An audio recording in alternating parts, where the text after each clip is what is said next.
कि ये जो नस्लीय भेदभाव है, इसकी खाई बढ़ती जा रही है। कि क्या एक राष्ट्र के रूप में अभी तक हम सफल हो पाए हैं? इसका जो मूल कारण मुझे लगता है ना कि हमारी जो राष्ट्रीय शिक्षा नीति जो है, बिहार के जो बच्चे हैं वो मेधावी होते हैं। नमस्कार, मैं Shivam Kashyap campus reporter team की तरफ से आपका स्वागत करता हूं। देहरादून में हुई एक नृशंस हत्या ने देश को झकझोर रखा है। इस मुद्दे पर बात करने के लिए मेरे साथ मौजूद हैं डॉक्टर गौतम कुमार।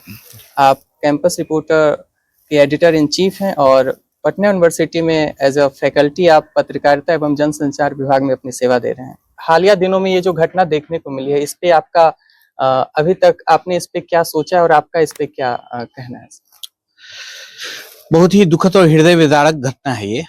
इससे एक चीज तो स्पष्ट है कि ये जो नस्लीय भेदभाव है, इसकी खाई बढ़ती जा रही है। आजादी के इतने सालों के बाद, जैसा कि आपने उल्लेख किया कि आजादी के इतने सालों के बाद भी ये चीजें दिख रही हैं जी। ये मेरे मन में एक विचार पैदा कर रही है कि क्या जिसको हम राष्ट्र की, हमारी जो एक कल्पना है कि उत्तर से दक्षिण तक, पूर्व से लेकर पश्चिम तक जिसकी हम बात करते हैं, एक वो अखंड भारत जिसकी हम कल्पना करते हैं, तो जिस अखंड भारत में बचे हुए हिस्से जो हमारे हैं, क्या हमारे ही देश के वो हिस्से जो हमारा शरीर का एक अंग है, क्या वो इस तरीके से कि अभी तक हम उनको पहचान भी नहीं पाए हैं? उनको हम एक विकृत मानसिकता की तरह नॉर्थ ईस्ट के लोगों को इस तरीके से लोगों के सामने प्रस्तुत कर रहे हैं कि वो ऐसा लग रहा है कि हमारे समाज के वो हिस्सा है ही नहीं, हमारे देश का वो हिस्सा है ही नहीं। अगर ऐसा नहीं है तो ये सोचने वाली बात है कि हमारी पीढ़ी जो जिसको हम जेन जी कह रहे हैं जी। अगर उनमें भी वो चीजें नहीं आ पाई हैं कि अभी तक वो समझ नहीं पाए हैं कि हमारा राष्ट्र पूरा है क्या, तो बहुत सोचनीय प्रश्न है।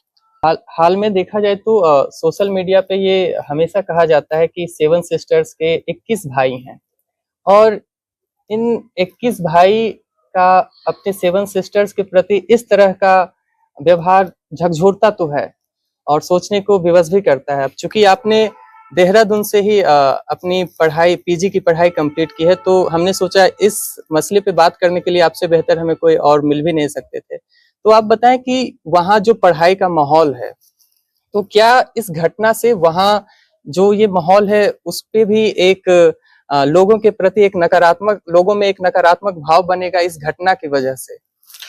देखिए, मेरा ये स्पष्ट मानना है कि अभी जो इस पे कुछ हो रहा है वो राजनीति से ज्यादा प्रेरित है। मेरा ये मानना है कि किसी एक व्यक्ति के प्रति किए गए अपराध को अपराध की दृष्टि से देखना चाहिए। उसमें हम नस्लीय भेदभाव और इन सब चीजों को अगर जोड़ेंगे, इस चश्मे से अगर हम देखेंगे, तो वो अपराध उसी तरीके से दिखेगा। मैं वहीं से पढ़ा बढ़ा, मैंने वहां काम भी किया है, तो मुझे अपने पूरे जीवन काल में कुछ ऐसा कभी महसूस नहीं हुआ। मुझे वहां से लोगों से काफी आत्मीयता मिला है, काफी प्रेम मिला है। जब मैं वहां पढ़ता था तो मुझे ऐसा लगता ही नहीं था कि मैं कभी अपने घर से दूर हूं। एक तो वहां पढ़ाई का काफी अच्छा वातावरण है। ये एक बात जरूर है कि ऐसी घटनाओं के होने से, चूंकि ये अपराध है और अपराध कहीं का भी व्यक्ति करे, उसको अपराधी की श्रेणी में ही रखकर और उसको उसी चश्मे से देखना चाहिए, उसी तरीके से उसको दंडित करना चाहिए जो एक अपराध के लिए होता है। इससे थोड़ा बहुत जो है, इसकी उत्तराखंड की, खास करके जो देहरादून की एक इमेज है स्कूलिंग को लेकर, बोर्डिंग को लेकर, पढ़ाई को लेकर, उसको कहीं ना कहीं इससे एक धक्का लग सकता है। लेकिन मेरा मानना है कि वहाँ के लोग और वहाँ के जो प्रशासनिक जो व्यवस्था है वो इतना ज्यादा मतलब अंगीकृत है, एकीकृत है कि वो भविष्य में ऐसी घटनाएं न हो, इसकी पुनरावृत्ति न हो, उस पर ज्यादा वहाँ लोग प्रयास करेंगे। तो ऐसा देखने को मिला, देहरादून की घटना तो हालिया घटना में शामिल है। नॉर्थ ईस्ट के हमारे भाइयों, हमारी बहनों के साथ हमारी राष्ट्रीय राजधानी में भी ऐसी घटनाएं अमूमन देखने को, सुनने को मिल जाती हैं। तो राष्ट्रीय राजधानी में ऐसी घटना होना ये किस तरफ इशारा कर रही है? देखिए, मेरा ये मानना है, इसका जो मूल कारण मुझे लगता है ना कि हमारी जो राष्ट्रीय शिक्षा नीति जो है, जो काफी समय से चलती आई, उसका एक ऐसा मतलब मूल वजह मैं मानता हूँ राष्ट्रीय शिक्षा नीति को ही। जब आपके देश में पढ़ने वाले जो विद्यार्थी हैं, उत्तर भारत के लोग अगर नॉर्थ ईस्ट जो है प्रांत वहां के अगर विद्यार्थियों से आप पूछे, उत्तर भारत के विद्यार्थियों से, कि 7 सिस्टर स्टेट्स जो हैं जिनको आप कहते हैं, वहां के चीफ मिनिस्टर्स कौन है, वहां के गवर्नर कौन है, तो वो आपको अधिकांश विद्यार्थी नहीं बता पाएंगे। मैं प्रतियोगिता परीक्षा की तैयारी करने वाले छात्रों की बात नहीं कर रहा, मैं एक समान रूप से ओवरऑल वैसे विद्यार्थियों की बात कर रहा कि जो पढ़ते तो हैं लेकिन उनकी पढ़ाई जो है वो राष्ट्र को जानने में बेहतर नहीं है। एक तरीके से मुझे लगता है कि वो उसमें कहीं ना कहीं अभाव है, क्योंकि अगर हम देखें कि आज भी अगर अज्ञानता के बोध से ही अगर उत्तर भारत के लोग, अगर नॉर्थ ईस्ट के लोगों को, या दक्षिण भारत के लोग ही, नॉर्थ ईस्ट के लोगों को ये जो चाइनीज, चिंकी और मोमो जैसे शब्द एक नस्लीय टिप्पणी है, अगर इस तरीके का उपयोग करके कह रहे हैं, इसका मतलब है कि वो बेहतर तरीके से उस हिस्से को, अपने राष्ट्र के उस हिस्से को सही तरीके से एक्सप्लोर नहीं कर पा रहे हैं। मुझे लगता है कि हालिया वर्षों में इसमें बहुत व्यापक बदलाव हुआ है, क्योंकि भारत को जानो और जो शैक्षिक परिभ्रमण की जो शुरुआत हुई है पिछले 10 वर्षों में, उससे लोग नॉर्थ ईस्ट के लोगों के प्रति काफी जागरूक हुए हैं। लोग जा रहे हैं, पर्यटन को बढ़ावा मिला है, नॉर्थ ईस्ट में भी बच्चे पढ़ने के लिए जा रहे हैं। बॉर्डर की जो एरिया है उसमें इंफ्रास्ट्रक्चर भी काफी बढ़िया बेहतर बना है, तो लोग वहां जा रहे हैं, पर्यटन के लिहाज से भी जा रहे हैं, पढ़ाई के लिहाज से भी जा रहे हैं। तो पिछले 10 सालों में परिवर्तन तो बहुत कुछ आया है। दिल्ली जैसी राष्ट्रीय राजधानी क्षेत्र है, वहां ऐसी घटनाएं बहुत कम हो गई हैं, क्योंकि अब सोशल मीडिया के जमाना, अगर एक भी ऐसी घटना होगी तो उसका इम्पैक्ट दूर तक मिलता है, तो ऐसी घटनाएं कम हो रही है। लेकिन ये जो देहरादून में ऐसी घटना हुई है, आप उसमें अगर ध्यान देंगे तो आप देखेंगे कि इसमें जो आरोपी हैं, जिनके ऊपर आरोप लगाया गया है, जो आरोपी थे, वो कहीं ना कहीं मतलब उसी क्षेत्र से जुड़े हुए हैं, या आप कह ले कि हमारा पड़ोसी देश जो है नेपाल, वहां से भी जुड़े हुए लोग हैं। तो मुझे लगता है कि ये जो घटना हुई है, इसके विवाद का कारण मूल रूप से जो है वो उनके आपसी वर्चस्व की बात और आपसी जो है क्लेश, जो है अंतर्विरोध है, उसकी वजह से है, जिसको ये जातीय, नस्ल और टिप्पणी का रूप देकर, जिसका एक विकृत स्वरूप हमें दिखाया गया। तो मुझे लगता है कि सरकार को इस पर कार्रवाई करनी चाहिए और अपराधियों को जल्द से जल्द पकड़कर मुझे लगता है पीड़ित परिवार जो है उसको न्याय दिलाना चाहिए। बिल्कुल। ये जो नस्लीय घटना होती है, और तो ये सिर्फ नॉर्थ ईस्ट तक सीमित नहीं है। हालिया दिनों में देखा गया कि बिहार, झारखंड, यूपी के वैसे कई लोगों के साथ ऐसी घटनाएं सदर्न स्टेट में देखी गई है। तो अगर शिक्षा की बात करें तो हम अमूमन मानते हैं कि सदर्न स्टेट थोड़े बेहतर शिक्षा के मामले में हमसे थोड़े बेहतर हैं, फिर भी वहाँ ऐसी घटनाएं देखने को मिलती है। तो ये इसकी क्या वजह हो सकती है?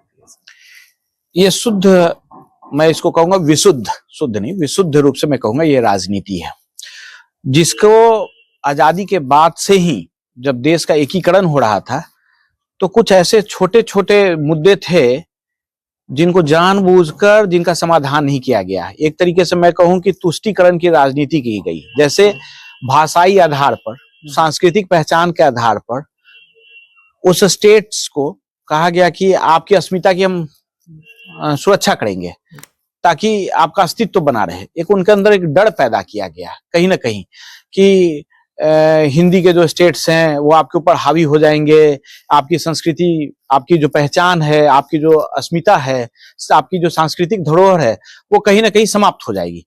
वो उनके मन में एक डर पैदा किया गया। और जो देश के नीति निर्माता थे उनको भी ये बात पता था, तो उन्होंने क्या किया कि उस समय तत्कालिक रूप से इस पर विराम लगाने के लिए उन राष्ट्रों को छोड़ दिया कि आपके आधार पर हम कुछ चीजें, आपकी बातें मान लेते हैं। जैसे आप देखते होंगे कि महाराष्ट्र में उत्तर भारत के लोगों के प्रति हमेशा से विरोध होते रहा है, और महाराष्ट्र में आप देखेंगे कि दक्षिण भारत के लोगों के प्रति भी विरोध का भाव रहा है, और इसी आधार पर वहां राजनीतिक पार्टियों का गठन भी है। तो कहीं ना कहीं आप देखेंगे कि वो जो राजनीतिक पार्टियां हैं जिनका अभी अस्तित्व दिख रहा है, उनका वो अस्तित्व ही विरोध की राजनीति पे था। तो अगर भाषाई आधार पर, जातीय आधार पर, नस्लीय आधार पर, डेमोग्राफी के आधार पर, जो ज्योग्राफिकल एक पैरामीटर हम जिसको तय करते हैं, ठीक है, उसके आधार पर सीमांकन किया जा रहा है, राज्य का निर्माण किया जा रहा है, बंटवारा किया जा रहा है, एक रेखा खींची जा रही है, नौकरियों में आरक्षण उसी प्रकार से दिया जा रहा है, सिर्फ इस नाम पर कि उन स्टेट्स एक डर जैसे जो कहते हैं ना कि उनके मन में एक भय पैदा कर दिया गया। दक्षिण भारत में जैसे एक है कि वो हिंदी के प्रति एक डर पैदा किया हुआ है और उनकी समूल राजनीति उसी चीज पर दिखती है कि हिंदी भाषी जो लोग हैं, हिंदी जो है आपके ऊपर थोपी जा रही है, आपकी अपनी जो तमिल भाषा है, जो द्रविडियन भाषा है, वो विलुप्त हो जाएगी और उसी के आधार पर राजनीतिक दलों का गठन है। तो इसको जो संपोषित किया गया शुरू से वोट बैंक की राजनीति में, उसी का दुष्परिणाम हम देख रहे हैं। अगर आप देखेंगे तो बिहार के जो बच्चे हैं वो मेधावी होते हैं, पढ़ने लिखने वाले होते हैं, काम और रोजगार की तलाश में वो देश के हर एक कोने में जाते हैं। तो क्या उत्तर भारत, क्या दक्षिण भारत, क्या पश्चिम भारत, उत्तर पूर्व भारत में भी, नॉर्थ ईस्ट में भी बिहार के बच्चे जो जाते हैं, आप हमेशा पढ़ते होंगे, समाचार में देखते होंगे कि बिहारियों के प्रति खास करके, मतलब उत्तर भारत में खास करके बिहारियों और यूपी वाले लोगों के प्रति उनके अंदर एक जातीय घृणा का भाव भरा हुआ है। वो उनको वहां से हमेशा आप देखते होंगे कि विवाद का शक्ल देकर एक छोटी मोटी बात को और उनको चुनौती दी जाती है, फिर अंत में उनको मारपीट करके वहां से भगाया जाता है। हमेशा आप देखते हैं सोशल मीडिया का आजकल का जमाना है, आपने एक घटना देखी होगी बेंगलोर में कि कहाँ पाकिस्तान में बैठे हुए हैंडलर्स जो थे उन्होंने कहीं और का, म्यांमार का वीडियो अपलोड किया और उसकी वजह से दक्षिण भारत की ट्रेनें जो हैं वो नॉर्थ ईस्ट जाने वाली सारी फुल हो गई। क्यों? क्योंकि एक अफवाह बैठ गया लोगों के मन में कि उत्तर पूर्व के लोग जो हैं, नॉर्थ ईस्ट के लोग, उनके प्रति वहां नस्लीय हिंसा की जा रही है, तो लोग भाग के जा रहे हैं। तो एक तो सबसे बड़ी चीज क्या है ना कि ये जो राजनीति है, इसका वो मूल बिंदु है, ये सारी जितनी जो आप विवाद देख रहे हैं खास करके नस्लीय आधार पर, इसका कहीं ना कहीं केंद्र बिंदु राजनीति है। तो मेरा अंतिम प्रश्न इस मुद्दे पे ये रहेगा आपसे कि इस तरह की घटना भविष्य में ना हो और इस तरह की घटना पर ज्यादा से ज्यादा लोगों को जागरूक रखा जाए, इस पे आप क्या कहना चाहें? देखिए, इसके दो पहलू हैं। एक तो लॉ एंड ऑर्डर का सिचुएशन है जी। अगर इस पर राजनीति होगी और अपराधी बचेंगे तो ऐसी घटनाओं की पुनरावृत्ति होते रहेगी हमेशा। इसलिए सबसे पहले तो हमको ये देखना है कि किसी भी प्रकार से किसी राजनीतिक हस्तक्षेप के, समझे, और बिना किसी मतलब ये देखते भर में कि ये घटना कहाँ हुई है और आरोपी क्या है, इसको बिना ध्यान में रखे हुए अपराधी की तरह पहले तो उनके ऊपर कार्रवाई होनी चाहिए। तो एक तो लोगों के बीच में डर जाएगा, भय होगा माहौल कि हम अगर कोई अपराध करेंगे इससे संबंधित तो सरकार हमें छोड़ने वाली नहीं है। दूसरी क्या है बात कि मैंने पहले भी बताया आपको कि लोग एक दूसरे को जितना जानेंगे, तो मेरा ये मानना है कि प्राथमिक विद्यालय के स्तर से ही, है ना, बच्चों के अंदर ऐसी प्रतियोगिताएं होनी चाहिए जैसे भारत को जानो, कि वो ज्यादा से ज्यादा लोग जान सके अपने राष्ट्र के बारे में, अपनी संस्कृति के बारे में, विभिन्न भाषा समूहों के बारे में। और दूसरा, शैक्षिक परिभ्रमण जो है उसको भी मैं कहता हूं कि प्राइमरी स्तर से ही शुरू किया जाना चाहिए, ताकि यहाँ के जो अलग अलग राज्यों के जो विद्यार्थी हैं वो दूसरे राज्य में जा सके।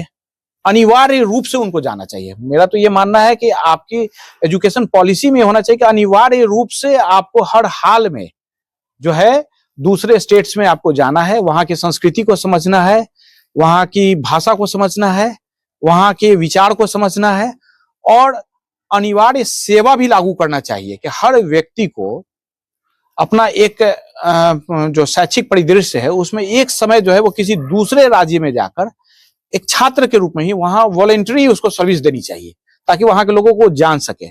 उसी तरीके से वहां के राष्ट्र के लोगों को भी, दूसरे राज्य के जो लोग हैं उनको भी दूसरे प्रदेशों में भेजा जाना चाहिए। इस तरीके से क्या होगा कि हम ज्यादा से ज्यादा अपने देश को समझ पाएंगे और जो ये भ्रांतियां हैं, जो गलतफहमियां, वो ज्यादा जो है सो दूर हो सकेगी। बिल्कुल। आप सुन रहे थे doctor Gautam Kumar, editor in chief campus reporter को, और हम आपसे विदा लेंगे। हम कैंपस रिपोर्टर टीम, धन्यवाद।